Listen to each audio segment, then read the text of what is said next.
everyone. Welcome to another episode of Just Talking About Jesus. I have Deanne Johnson, another Johnson with me here today. Not too common of a name. Right, I Yeah. know. Welcome. Thanks for being here. Yeah. So let's talk a little bit. What we want to talk about is your time with Young Life, which was kind of an exciting time, I hmm would think, but tell me where God planted that seed for you to get started in that. Hmm. I became a true dedicated Christian through Young Life, even though I was raised in Oh, a Christian home and church and all. But it was Young Life Camp that just nailed it down for me. And the Lord, I went, they were all having an activity and I stayed behind in the cabin and I ran to the girls' bathroom. I just felt compelled and I just gave my life to the Lord right hmm. there. And I just felt that Holy Spirit just come over me and I just changed. I mean, my life just changed from then on. Wow. So that was when I was a teenager. So that started it with me with Young Life. Was there was there a drastic change in who you were at that time, or was it, or were you No, just like I was always a good girl, but this yeah. just took it a next Yeah, kind of next like level? that. Kind of like that. Yeah. Hmm. Yeah, for sure. And then when I got in college, I volunteered a little bit, but then it just got a little too much. I had to do studies more, and so college a little bit. And then when I got out of college, you'll see, I continued. I went to Phoenix. I went to college in Flagstaff, Hmm. and I worked at a tennis ranch. And so I did Young Life, and then I worked at this John Gardner's tennis ranch. It's like a celebrity tennis Yeah. ranch. It was so cool and interesting. And all the girls, I'd go and tell them all about everything, and the Young Life kids. And it was really a fun time then. And and that started me being a leader. Yeah, I Hmm. got leadership training and all that kind of stuff in Phoenix that they did. Yeah. And Yeah. then forevermore, always stayed with Young Life and leaders in leadership, not on staff particularly. I had sort of an associate staff thing a couple times, but yeah. hmm What did you like about leading it? Well, I liked the kids. I really liked the kids, and I don't know what else to say. I loved Young Life and just the way they work with kids and the way they bring kids in and the fun that they provide. Good, clean, fun, Hmm. and laughter, laughter, laughter. And so I think that's what I loved about it. It's just a joyful ministry, you Yeah. know. And I'm sure, of course, seeing changed lives. Yeah, I mean, that's totally motivating changed right lives. there too. Yeah. Oh boy, the Lord works with kids and in those camps especially, but week to week, Young Life clubs too. Yeah. Hmm. Hmm. hmm Yeah. just they don't go into doctrine. It just give Hmm. the gospel of Christ to kids. Flat out. And they can Yeah. see within yourself something that they want, that little bit of encouragement Yeah. maybe, or that spark of something. Some kids have never gone to church. They've never heard this before. They haven't felt the love of Christ. And that's what leaders do. They just love Hmm. the kids and they feel that love. Yeah. So, yeah. Yeah. So you got started in an interesting way going to Europe. How did that happen? Yeah, I was teaching school at the time.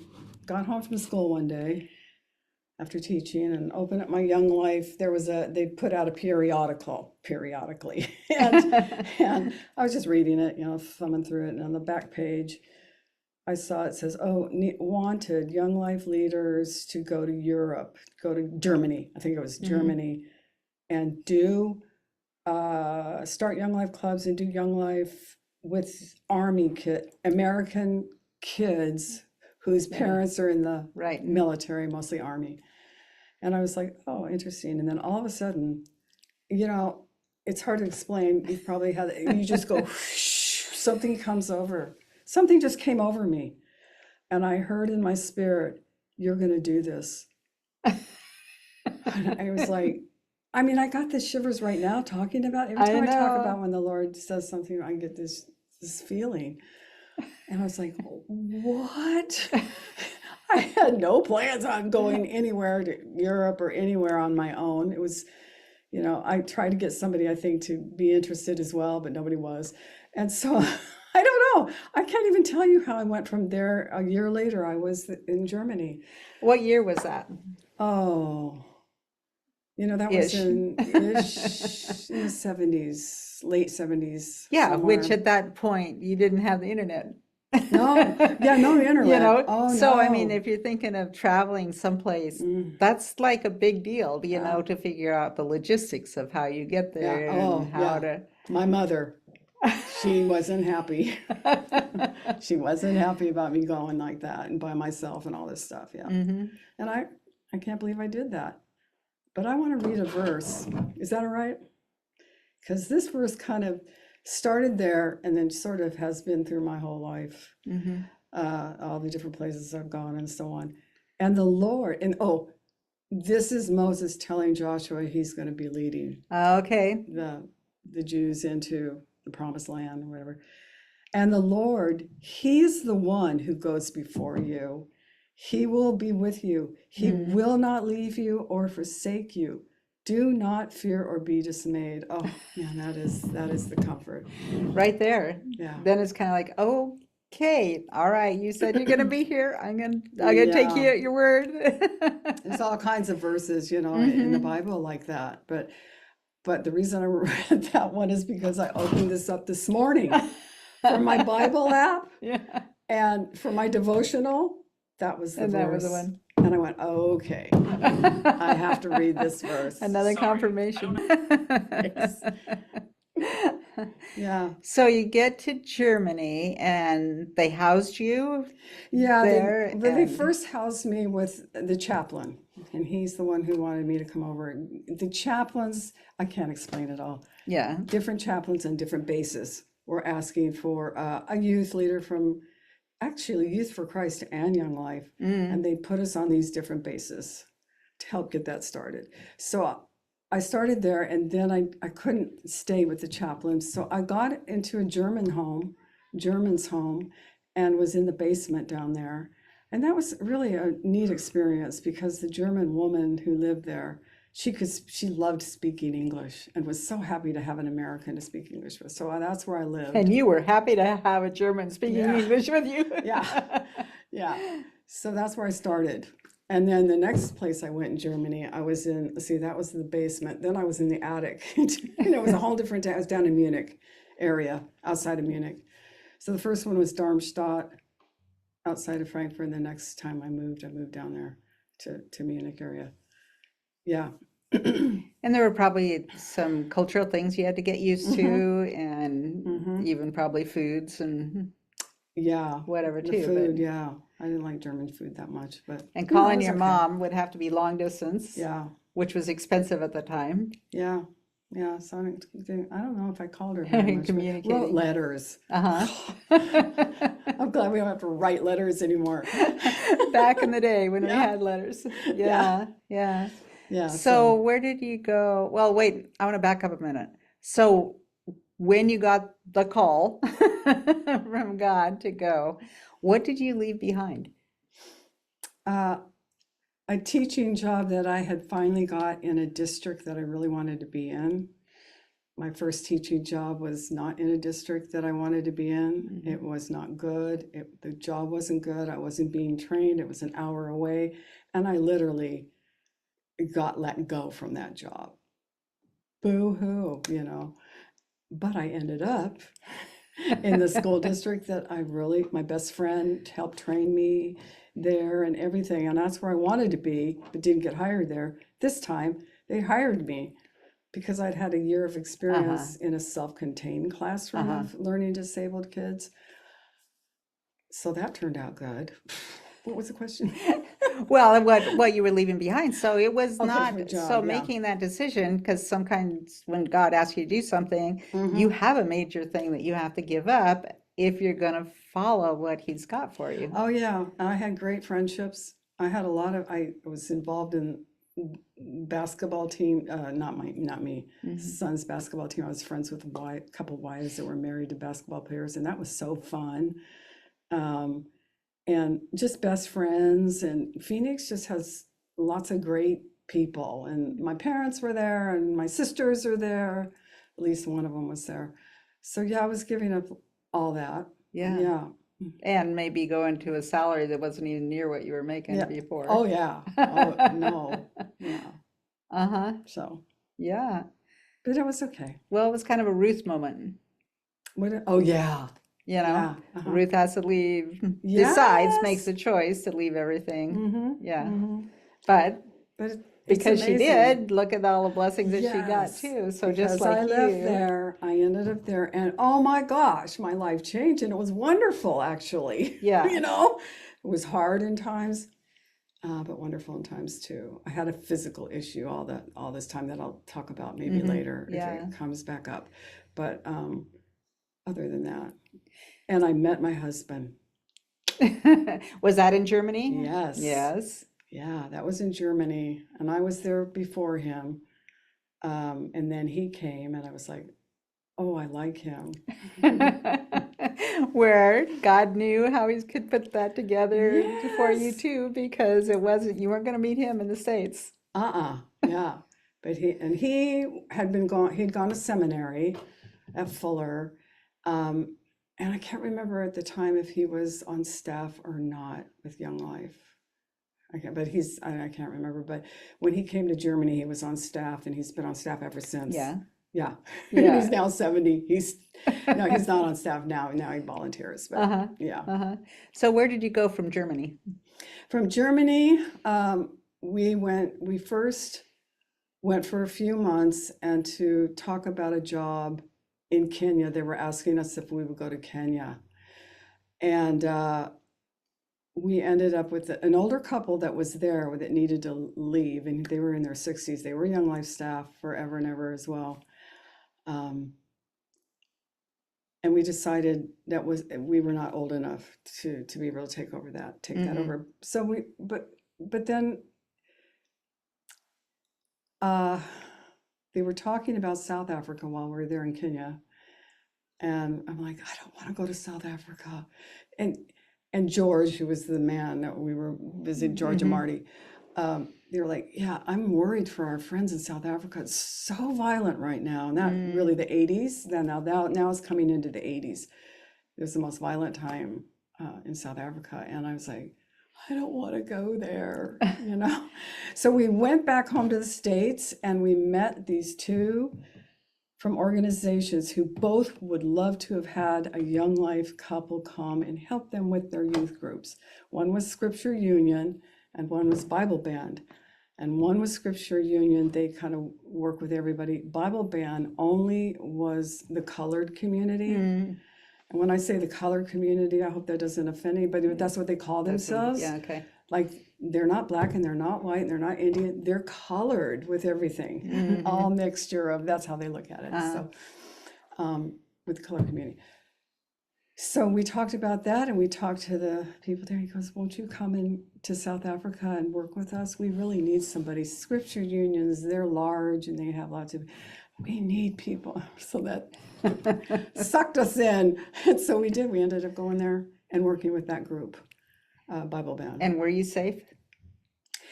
Yeah, it was apartheid. We were in our little white area. But if you drive out, my husband used to go and work in the black townships out there, and they would call him and say, don't come in through this way, come in through that way, because there's a lot of rioting and violence going on that way. So they would warn him. So that kept him safe. And there was carjackings and things like that you had to look out for. But yeah, it could have been, it was a dangerous place, but mostly in the townships. There was Soweto, the Black African township, which is the most violent. And then we worked with the colored township, which wasn't but had crime and lots of poverty.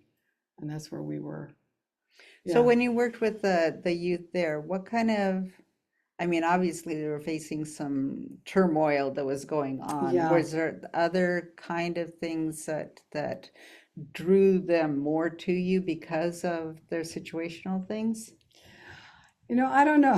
When we first started, working with the kids down in that community, the girls would sit as far away in the room from me as possible. And then they would, if I didn't know how to approach them, and they spoke a different language as well. They could speak English, but mostly Afrikaans in the colored community. They go like this. They'd see me coming, they go like this. And they look at me through their fingers. And I was like, oh my gosh, what? I don't know how to, Yeah, how do you? And then there was lots of poverty and some abusive things with parents, with kids, and they weren't mean, and I don't know, all kinds of things.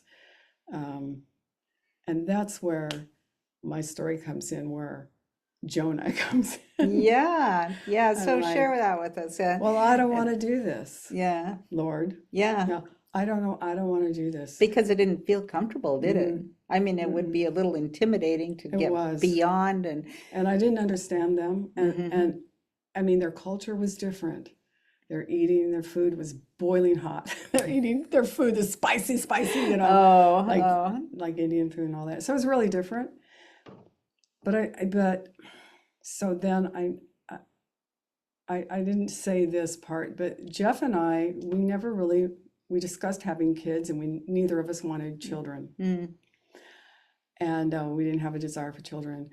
But this was getting more intense, and the way I think, I never thought of it consciously, but when looking back on it, as we're looking through this, that was my way of trying to get away and escaping it. And I was escaping what God had put me in. But I was, so what happened was I started wanting my own children, not conscious of, I was in a conflict. I was like, these kids or maybe I should just have my own kids. I'll stay in South Africa, but if I have my own kids, it would be better. It would be better. It would fix things for me. Yeah, and I would make friends. Well, I had friends, but still, I had all these excuses. And I was really, really in a conflict. And I started dreaming about babies and children. And then I'd see mothers with their prams. I'd be like, oh, this in my gut, in my stomach, And just all of a sudden I had this longing, and I think it's a maternal instinct is what I think. And it was about my mid-30s. I think that's about when it happens. Yeah. It hits you. So I also had this physical problem, and it was very painful, and I'd had it for like 12 years by the time it was over with. And that doesn't feature into this part of the story at all yet, but it will. So where am I? Oh yeah, I had this longing and this conflict, and it was getting more intense, more and confusing. So one night we're at church, and we went to this awesome church. It was like a charismatic Anglican church from England. In South Africa, it's very English. And we were just finished with worship, and the one worship guy's up there, and as it stops and it's ending, we were sitting toward the front. He says, there's somebody here who is in a conflict, who's really conflicted. And the minute he said that, I don't know what else he said. He might have said something, God wants to deal with it, or something like that, but I didn't really even hear it. Weeping came over me, just weeping. And I was like this, I couldn't stop. I couldn't stop weeping. But the priest, the Anglican priest, was sitting right up there in his chair, up on he saw me. And right when it was over, he came in beeline right over to me. He said, "Are you okay?" I said, "That was for me." I'm not okay. I'm not okay. No, I am not okay. That conflict he was talking about, that was me. He goes, okay. He sat beside me on the pew. Jeff sat on this side over here, probably thinking, and what's just wrong probably with my going, wife? What am I going to do with her? What's Oh wrong my with her? goodness, what is happening here? Yeah. So he said, I'm going to sit right here. I'm going to pray. I'm going to pray for you. Well, I don't think he ever said any prayer out loud, but he just silent, just thought, just silent. And then he lifted his head. He said, okay, I have two words in my mind. And you tell me if these are from the Lord or not, because I don't know what they mean. And I didn't even know he knew my name, really. But he said, here are the words. The first one is, Deanne, these are to be your children. And the second word is only one word, and it's joy. He Ooh. said, do you know what those words mean? And I Just like, immediately knew. I said, yes. He said, you want to share with me what that means? I said, the Lord is telling me that the children that he's put me with, these are to be my children. And as I go on in life, I will find joy in that. And I will find joy in it now, but joy. He goes, yeah, that's what I think that's what that means too. That sounds right. And I just felt this peace come yeah. over me. And I just, when we left church, I walked out those church doors, that conflict was over. Peace came Wow. to me and it was wonderful. The So, peace that passes understanding because you wouldn't understand, that's right. yeah, from the Yeah. outside. So I had this physical issue still. Every other month I would have intense pain. And no doctors, when I went back to the States or when I lived in Germany or anything, no doctors knew what it was or could figure it out. So in South Africa, it got a little bit, it eased off a bit, but it was still there. So I did go to just a checkup from my doctor. No, nothing, not to do anything, but she felt something. She said, I feel something. I'm going to send you to, this other doctor. And they took x-rays and stuff, and it was a tumor. And he says to me, all right, I can take this tumor out, or I can give you a whole hysterectomy. You have to, you can choose. And he said, but remember, you will never have children if I do the hysterectomy. Yeah. And immediately I thought to myself, God already told me that. Yeah. God not Yeah. only told me but he told me this. I didn't know he told me this, but I knew it right then. Yeah. He was telling me, you Yeah. won't have your children because of this. So I had the hysterectomy, and this is kind of the last part of the story. I was in the hospital recovering, and they put me in the maternity ward. But I had my own room, so yay. I had my own room. I didn't have to share a room or anything. And I'm walking down the hallway with the drip, you're Yeah, walking, yeah, and I look over in this doorway right here, and there's a nurse, and she's holding a baby, newborn baby, or rocking or something. And I looked over there, and all of a sudden weeping started. And I got back to my room as fast. It was at the end of the hall. Got back to the room as fast as I could. And I just started crying, and I started crying.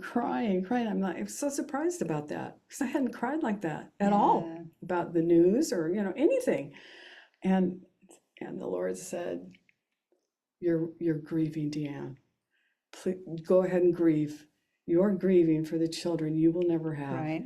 and it's okay to grieve. Yeah. And it's good to grieve." And I was like, Yeah. "Oh Yeah. yeah." So Yeah. then, And that says, yeah, and that is the grief of unmet dreams, like that. And that is a real thing, Yeah, you know. I could Yeah. cry thinking about it. But the Lord was so good, and I opened up the Bible, and he just gave me scriptures like this, like I opened this morning, and it was right, and he just gave me these most comforting, wonderful scriptures. The Word of God is that two-edged sword, and it pierces through to your heart and separates the false from the truth and brings that truth and comfort. Yes. Yeah. Yes. And there's all of those lamentations, that Yeah. just speak to your heart, and how many psalms that speak to your heart with grief. Yeah. Yeah. So I did grieve right there, but it was over with. I wiped out my eyes, and he's just so good, and the joy there. I didn't say this, that afterwards, after the whole word to me that these are to be your children, I was asked if I would volunteer in the children's home that was right down the street from me, actually, and it was a colored children's home. And it was in a white area, but it had been grandfathered in because it had already been there. It was a church, it was an Anglican thing. And so I volunteered. I was teaching a little bit of art to these girls, and I had 6 little girls that just brought me joy. And we did things together, And I brought him to my house. We do things at my house and just little things. I took him to the mall, you know, a little bit. And then there's another whole story that comes Yeah. out of that group. But Well, and wow. so when you look at things of, first of all, when you hit that longing for kids and whatever, and you were just like, no, not these guys. I just want my own, whatever. But then after God gives you that peace and then invites you in, Hmm. he didn't have that volunteer position Mm-mm. ready for you prior to that Yeah, when you right, weren't ready. right, He right. opened that door when Yes, you were ready that's for that true. opportunity. I never thought of that really Yeah, like that. yeah, because his Hmm. timing is so perfect Yeah, it because is. he knows you Mm-hmm. intimately Mm-hmm. and what you needed. Mm-hmm. Yeah. So you did have a girl that you followed along and had an impact on. Tell us about Mm-hmm. that. Her name is Liana. I think I met her when she was 9 years old, and then she was part of that group. Um, I knew her till she was like a young teenager. But this girl, I don't know how to explain all that, but I just loved her. She told me one time that one of the nurses, not nurse, you know, the caregiver, they call them Hmm. nurses, Oh, you yeah. know, in these homes, uh, had witnessed to her about Jesus. And Mm. she gave her life to Jesus when she was younger. There was something special about her, and that's what it was, I think. She Yeah. was smart. She was cute as a button. She was funny. She just had a great personality, and we were all just drawn to her, and the other kids too. It's not that I didn't wasn't, but she was special. But there's always seems to be, even when you were teaching, you probably always had Yeah. Oh somebody you were yeah, just, for that's sure. when I taught the same Yeah. thing. Yeah. So when we left, it was really heartbreaking to leave those girls. Oh my gosh, and Liana. But we happened. Oh, and I don't know how to explain this, but when she gets to be a certain age, then they leave the home, and then they go to these other homes that are more for 18 years old, Mm. 18 year older, um, and and colored kids have a hard time graduating from high school. And I said to Liana, if you graduate, and she was really smart, if you graduate, Jeff and I will bring you to America because we were leaving to go home, and you can come and stay with us and visit us, you know. So we had some Young Life, two women that went over they were Young Life staff. They went over to South Africa, and I said, "Oh, you've got to watch over this girl, Liana." And we went over 2 years later, and she was doing well. She was okay. She moved from different places. She had kind of reconciled a little bit with her mother. Um, Her mother was a seamstress, and she used to sew clothes for her and bring it to the home and drop it off, but not have much more to do with Uh, her. yeah, there was all the love that she could Yeah, give at that time. at that time. Yeah, things have Yeah. changed now. Hmm. But I forget, I don't know what I should. Liana, Liana was a colored girl, so she had lighter complexion than all her relatives who were Black African and spoke that language. And Mm. when she first came to the home, she spoke that Black language.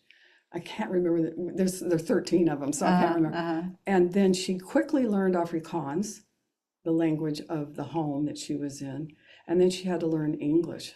And the teacher told, they went to regular school, and they said, "This little girl is smart. She's learning really fast how to speak these languages and stuff like that." So that's backward. Okay, Uh-huh. so she graduated, and I knew she would. She's just smart kid and hardworking. Hmm. So those two Young Life staff people, they kept an eye on her, and they made one of them especially befriended her, and that Hmm. was good. That was really a good thing. I could see what's going on with her and stuff. We brought her over. She spent 9 months with us. She's supposed to be there a year, but her boyfriend, she was 19 now. She's 19 now. Her boyfriend wanted her back. He just kept bugging her about it, bugging her about it. And of Oh. course, she went back early. And of course, then they get married. And then they had two kids, and then he left her. But meanwhile, Oh. she got a job at the civil aviation, um, agency. So she was still in the States then, or she'd gone? No, No, she'd she gone back got to Africa. married, Yeah. all in South Yeah. Africa. Okay. She was gone. And she learned a lot when she was in the States, like even to type and Oh, things yeah. like that. It was Yeah. really great for her to be here for that while. And so, all right, so then her husband leaves her. Now she has 2 kids, but she's working at this civil aviation department or something. And they must have seen something in her too. They sent her to school to be an accountant, Oh. to be their accountant. Huh. So she did that, and she did well. And she went. We helped her pay for her to go to further schooling to be, I don't know what, an upper accountant, I don't know. But The next further step. on, The yeah, next step. further on to be a better accountant. And so she did that, and she did really well at work and all. And now she's ended up, and I don't know how, but pilots would come in and they'd say, "Oh, you ought to take flying lessons. You should fly a helicopter, or you should fly." They'd be teasing her, She's going, oh, And okay. she's like, Well, maybe. yeah. She was kind of like that. Yeah, maybe I should try. Well, I don't think she ever really did, but I don't know. I'm not sure. I don't think so. But she Yeah. got the idea of a flight school because there weren't flight schools around there where they were very, very many, Yeah. especially for Black kids Yeah. and Black, and she decided with a partner, a friend, the 2 of them, they started up a flight school. And now they have a couple flight schools, and then they started up businesses or repair shops for planes and for the helicopters. planes. Oh my. Oh yeah, she's got like 3 of those, I And think she told meanwhile, me. must be grabbing employees to be able to teach at it Absolutely. and repair and to do. So she's a Yeah. networker and Yeah, employing people so they have jobs. She had some pilots, that she hired to work doing flight training. wow. And so now she ended up with this really great guy from India. Well, he's South Africa, but he's Indian. Or maybe not. Anyway, she married this guy, really good Christian guy. She says he's a good Christian guy. And she's a Christian. Yeah. She hung in there with her faith. Yeah. And amazing. She's just amazing to me. This whole thing. Now she has a house that she was building on a golf course. I'm like, wow. She came from a little orphanage She's to living a life of favor. And she Yeah. had enough to send her kids to good schools, like good private Right. schools. Yeah. Her boy needed a good private school that had a lot of outdoor activities. And she got him into that and was able to pay for those schools Wow. and give them a good education. Wow. What a story. That's Yeah. just, but doesn't it just, when you look over all of that, whatever, and you see where God was in his hand in helping you be the one, but don't you kind of feel a privilege that he chose you to be in her life? Yeah, You I know, guess. Since it all just happened. it just happens, but still at some point, when you really think about the impact that you and your husband had on her and whatever, it's just it's a privilege that God chooses us to do these things, that we never would have anticipated. Yeah. I mustn't forget my husband too. Yeah. He's a big deal in this whole story. Yeah, for sure. Yeah, he's an amazing person. He still is Yeah. where he is here. Wow. Yeah, he's Wow. got the gift of helps and service and discernment and stuff like that. And God really puts to good use, Yeah. Yeah. So I'd see this as an overarching kind of journey of your life and just how God's in each part of it that you don't always see at the time, but Yeah. in retrospect, you can see where he might have been and put it all together. Mhm. What would be a final thing you'd want to tell our listeners about God being there for you or Yeah, I think you just said it. And I think this verse says it really well. That I'll read it again. And that'll be okay. And the Lord, he is the one who goes before you. So when he called you to do something, he's the one that goes before you. And he always did. He will be with you. You know, in Germany, I used to have to walk from the train late at night after youth club in the pitch dark on a highway and through a park. It was scary, but you know, I don't know, God took the scary out of me, or maybe I was just stupid. I don't know.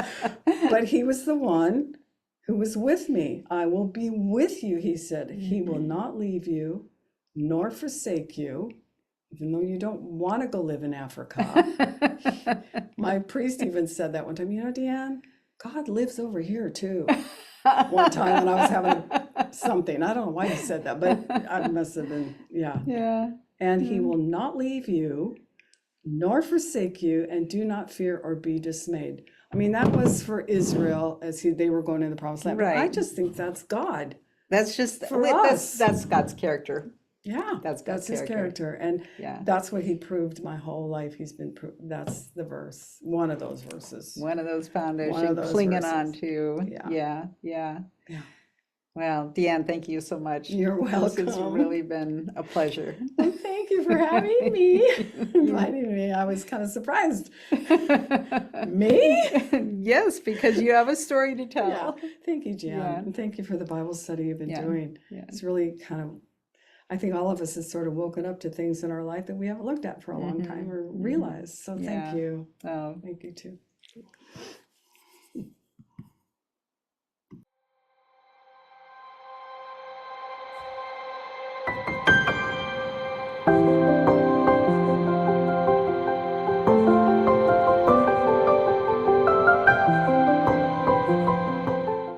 from the day we're born, we begin a journey.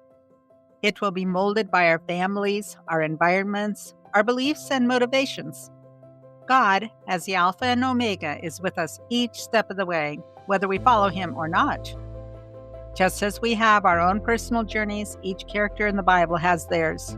Each have had their own lessons to learn. And higher than that, God has used each one in His ultimate plan. Discovering your journey, finding God in every step, is an interactive 6-week study that melds the two together. We begin by mapping the journey of our lives leading up to who we are today. Each week, we will dig deep into the lessons God taught the characters of Ruth, Joseph, Jonah, and David, and compare them to our own journeys as we find where God has been in each step of the way. Discovering your journey, finding God in every step includes a study book, a journal, and videos of my own personal stories.